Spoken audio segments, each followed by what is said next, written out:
It's 11:52 at night, and you're looking at a number on your phone that took 6 years to show up. $100,412. Nobody else is awake to see it. And honestly, nobody would get why your hands are a little shaky over a screen that isn't even that bright. You refresh the app again, just to check, just in case it's a glitch. It's not a glitch. The number just sits there, quiet, exact, impossible to argue with. This was supposed to be the moment you'd remember forever. Funny enough, you couldn't tell someone what today's date is if they asked. The apartment looks exactly like it did an hour ago. Same 2 plates in the sink. Same pile of laundry you keep meaning to fold. Nothing marked this moment as different. No bell, no text. Nobody calling to say congratulations. You've read about this before. In other people's stories, never your own. 6 figures. The milestone. The turning point. Except turning points are supposed to actually feel like something turned. Right now, what you feel is the cold glass of the phone against your palm and a stillness that doesn't match a number this size. So you check it again, like maybe it'll vanish if you look away too long. It doesn't vanish. It just sits there, patient, the way it's been sitting there for a while now. Long before you finally learned how to read it right. And under the disbelief, a quieter thought starts creeping in. If this is the moment, why doesn't it feel like one? That question is going to follow you around for the rest of the night. It's still there after you finally put the phone down. Earlier today was nothing special. A regular Tuesday. You went to work, answered some emails, bought a coffee you probably didn't need. Nothing about the morning hinted that tonight would look any different from every other night this year. That's the part that's hard to explain to anyone who wasn't there. The single biggest financial moment of your adult life, and it landed on a day with 0 warning. For a second, you think about the version of you who opened this account in the first place. That version had no idea this night was coming. That version was just trying to stop the bleeding, 1 paycheck at a time, nothing more ambitious than that. You almost want to text that old version of yourself. Tell them it works out. Tell them the number does climb, even during the stretches where absolutely nothing seems to be happening. But you don't send anything. There's no one on the other end of that message anyway. You just sit there in the blue light, holding a fact you haven't figured out what to do with yet. You used to picture this whole thing differently. Back when you were a lot younger, $100,000 sounded like a different planet. It sounded like champagne you'd never actually tasted, and a car with 0 dents in it. It sounded like a number people only hit in movies, right before the credits started rolling. You'd imagine someone stepping into frame with confetti. Some cheesy version of triumph, straight out of a bank commercial for a bank you've never once used. The real thing is a lot quieter than that. No confetti tonight. Just a phone flashing a low battery warning in the corner of the screen. Just a stack of mail on the counter you still haven't gotten around to opening. You thought crossing this line would feel like arriving somewhere. Instead, it feels like checking the weather. 6 figures, and the room doesn't even flinch. Somewhere back in your 20s, you decided money would be the proof. Proof that the version of you drowning in overdraft fees and minimum payments actually made it out okay. Proof that all those flat, uneventful years had quietly turned into something real. But proof doesn't always show up with fireworks attached. Sometimes it shows up the way a bill shows up. In the mail, on some random Tuesday, easy to miss entirely if you're not paying attention. You used to think people with money carried themselves differently, talked differently, wore it. Somehow, like a jacket you could spot across a room. Tonight, you're in the same sweatshirt you've had for 3 years, sitting in the same chair, and nothing about the way you look matches the number sitting on your screen. Maybe that's the first real lesson here. The number and the appearance were never supposed to line up. You're still waiting for the feeling to catch up with the fact. It hasn't yet. And that gap, between what you expected to feel and what you're actually feeling, is where tonight is really happening. Not in the number, in the quiet space just underneath it. You wonder, for a second, if the number was ever meant to feel like anything at all. Maybe the feeling shows up later, if it shows up at all. None of this happened the way it looks now, looking back, like some clean, steady line climbing upward. It happened in pieces, most of them so boring you never thought twice about remembering them. There was the year you made $34,000 and still managed to put $50 into savings every single paycheck, even the paychecks where it genuinely hurt. There was the year you skipped a vacation. Not out of discipline, if you're being honest, but because you were scared of what would happen to the number if you touched it. There was the retirement match you almost turned down, only because you didn't understand what it even meant, until a coworker explained it in the break room, almost as an afterthought between sips of bad coffee. You signed the form that same week, mostly out of embarrassment more than any real strategy. You never really watched that account grow. Most months you forgot it existed at all. It just kept moving, quietly, somewhere in the background of a life that otherwise felt like it was standing completely still. There were nights you ate the exact same meal 3 times in a row because it was cheaper that way, telling yourself it was temporary. It was temporary.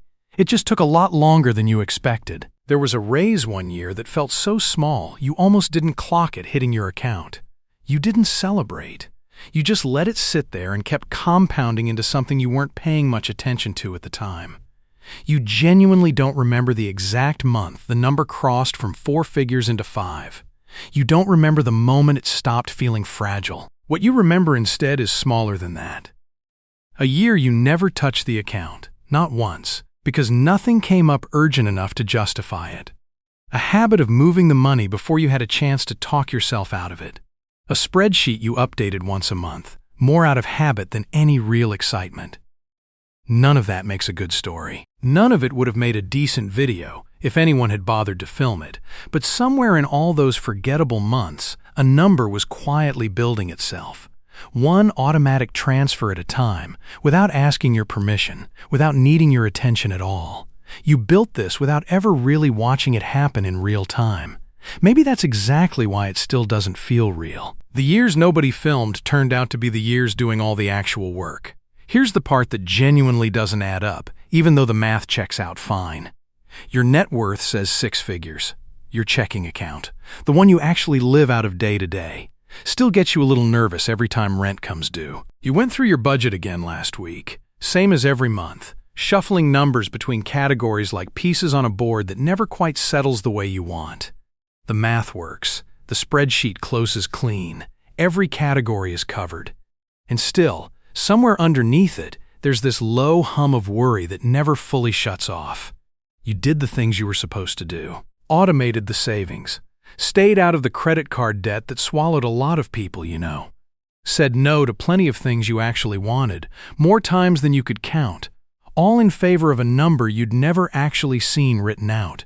Not like this. Not until tonight. You watched friends upgrade their cars, their apartments, and told yourself you were being patient instead of just falling behind. Some nights, patient and falling behind sound like the exact same word, and the feeling of being behind never fully went away, even now. Maybe nobody tells you this part, that net worth and daily life live in 2 completely different rooms. One room has a number quietly growing in accounts you barely check.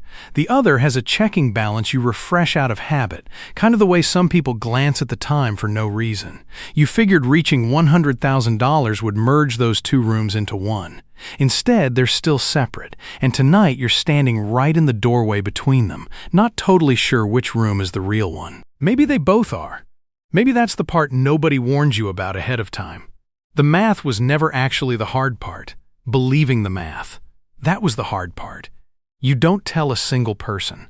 Not your parents, who still ask if you're doing okay every time you talk, in a tone that says they're not fully convinced. Not your friends, most of whom are quietly working through their own version of tonight, in their own apps, at their own kitchen tables. Not even the person closest to you. Not tonight, anyway. It's not shame, exactly. It's something closer to instinct. In your family, money was never something anyone said out loud. It came up sideways. A comment about prices, a silence around certain topics, a general sense that saying a real number was somehow rude. You remember your parents dropping their voices near the kitchen table whenever a bill showed up, like the walls themselves might judge them for it. You never once heard an exact number spoken in that house. Not a salary, not a balance, not a debt. You picked up that same instinct without ever choosing to. So instead of saying anything, you just close the app. You let the number sit there, unsaid, the same way it sat there quietly for months without you noticing. You think about how easy it would actually be to just say it out loud. 6 words. One sentence. I finally hit 100,000, and still you don't say them. Not even to the empty room. Later, you'll wonder why good news felt like something worth hiding. You'll wonder why staying quiet felt stronger than the urge to celebrate. Maybe it's because a number like this drags along questions you're not ready to answer yet. What are you going to do with it? Are you going to change? Do you even deserve it? Easier not to open that door tonight, so you don't. You keep it to yourself, the same way you've kept most of the important stuff to yourself, for reasons you're still figuring out. Some milestones are loud. This one, apparently, was built to be quiet. There's a brief moment where it almost lands the way you always thought it would. It happens quietly, somewhere around midnight, after you've put the phone down and picked it back up twice already. You think about the version of you from 6 years back, sitting in a different apartment, staring at a different number, one with a lot fewer digits and a lot more fear attached to it. That version of you wouldn't believe this screen. That version was doing math on whether there'd be enough left for groceries once the electric bill cleared. For a second, something in your chest actually loosens. Not celebration. Not quite. Something quieter than that. Something closer to relief. You think, maybe this is what people are talking about when they say security. Not champagne. Not a car without a dent on it. Just the absence of a very specific fear that used to sit in your stomach every time a bill was due. The fear isn't fully gone, but it's smaller tonight than it used to be, and for a second, that actually feels like enough. You almost let yourself sit inside that feeling. You almost let it become the thing you remember about tonight. You picture, just for a second, telling someone and watching their face shift the way yours just did. The thought passes before you act on it. But the feeling slips away, the way these things tend to. Your mind moves on, to the next bill, the next month, the next number you still haven't reached. The relief was real. It just wasn't given much time to stick around. And that, more than the number itself, might be the part actually worth sitting with. Here's the thing nobody tells you about a number like this. It doesn't hand you a different life. It hands you a slightly wider margin inside the life you're already living. It means an unexpected repair bill doesn't spiral into a full-blown crisis. It means a rough month at work doesn't threaten to take everything down with it. It means, for the first time in a while, you've got room to breathe that isn't borrowed from somewhere else. That's a lot smaller than the fantasy. It's also a lot more useful than the fantasy ever was. You used to think wealth meant more things, more space, more stuff, more visible proof that you'd finally made it. What you're realizing tonight is quieter than that. At this stage, wealth looks less like abundance and more like options.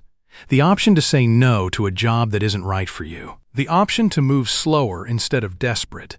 The option to breathe through a hard stretch instead of white-knuckling through it. None of that shows up in a highlight reel.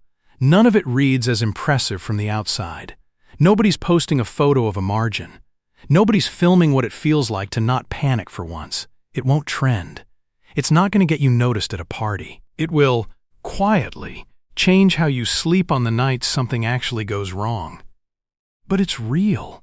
Realer, honestly, than a photo of a nice car could ever be. You didn't build toward this number to become somebody else. You got here slowly, by refusing to give up on the version of you that kept showing up, even during the months when showing up felt pointless. That version of you is who built this. Quietly. No audience. No applause. And maybe that's the actual lesson buried inside tonight's number. Not that you've arrived somewhere, just that you can keep going, and it'll keep adding up, whether anyone's watching or not.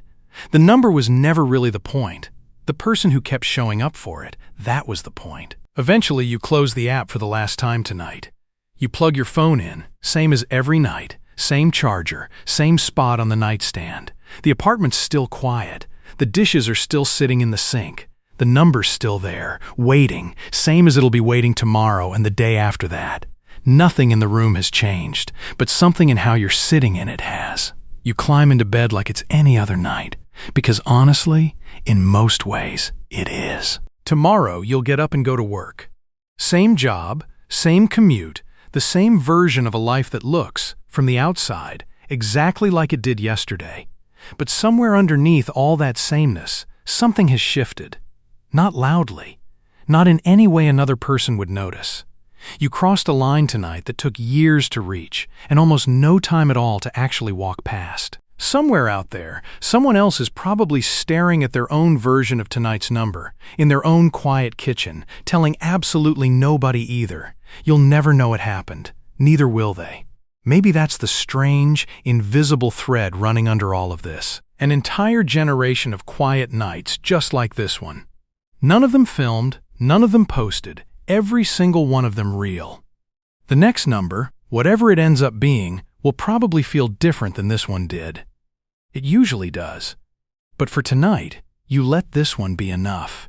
You let the silence be the only celebration you actually need. And somewhere inside that silence, quietly, without a single firework in sight, something in you finally starts to believe the number is real. Not because anybody told you it was. Because, for once, you actually let yourself hear it.